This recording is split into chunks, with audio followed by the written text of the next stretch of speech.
So I'm usually not a part of these stories. I'm the one behind the camera, I'm the one telling the story, but every now and then the story just surrounds you and you end up in the middle.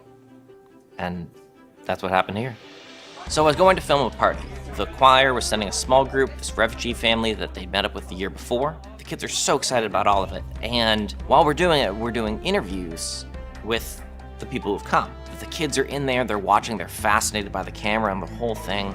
And finally, the girl, Tiba, agrees to sit down and tell her story. Tiba sits down, she's 9. She's very nervous, so she agrees to do one question. The one question we ask her is, what do you love about living in America? I like in America to go to the beach and see the fish and the pools and the zoo, because I never go to the zoo in here. That sounds pretty fun. That sounds really And you've got to, since you came here, you got to go and do all those things.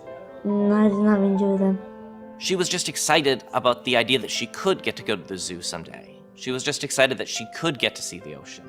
And when we heard that, I was just like, we got to do something. We got to go to the zoo. And usually when you say something like that, nothing happens afterwards. You're like, that would be a great thing to do. We should do that. And then nothing ever happens. And this time wasn't like that. And a couple weeks later, I'm standing outside of the zoo. I'm freezing to death. It is the coldest day you can imagine. And I'm just like, this is gonna be a terrible day. And it ended up being one of the best days I've ever had.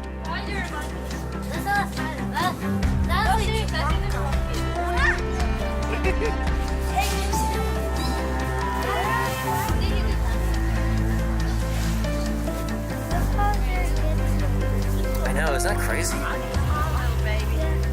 see it over there. I see the way in the corner. Yeah, it's over there. I see it, I see it.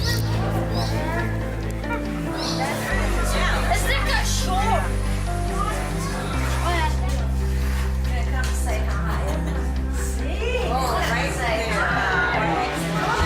The choir Bible study put everything together. They got the family there, they got tickets, and we spend the whole day there, and they're so excited, and the animals aren't even coming out. It's the middle of winter. We only see like a third of the animals. It doesn't matter. They're so excited with everything they get to do. The youngest kid, Adam, comes up to me, and he grabs my hand. He's like, are we gonna go home? And I was like, yeah, we're gonna go to this next house, and then we're gonna go home. And he's just like, oh, I don't ever wanna go home. He said, this was the best day he'd ever had. And that was just too much for me. Like, that one really got to me. I wasn't ready for that. To see the joy on their face as they just get to run around and experience all of this, and to see the joy on their parents' face to just be able to give them this and get them to have this day together as a family, it was remarkable. It was just so personal. It was like we were just going all together as a bunch of friends, just going to the zoo and having an amazing time. What I love is our church is about relationships. Our church is about being there consistently. Our church is about being there. That doesn't come from just like a once a year sort of thing. That comes from really caring about people. And I love that our church is that church. These are families coming in from war-torn countries, from desperate circumstances, and they're just looking for support. They're looking for somebody to stand with them. And our church is doing that, and our church is doing that for real. And it was incredible to really be a part of it. And I didn't realize how incredible it was gonna feel. Dolly?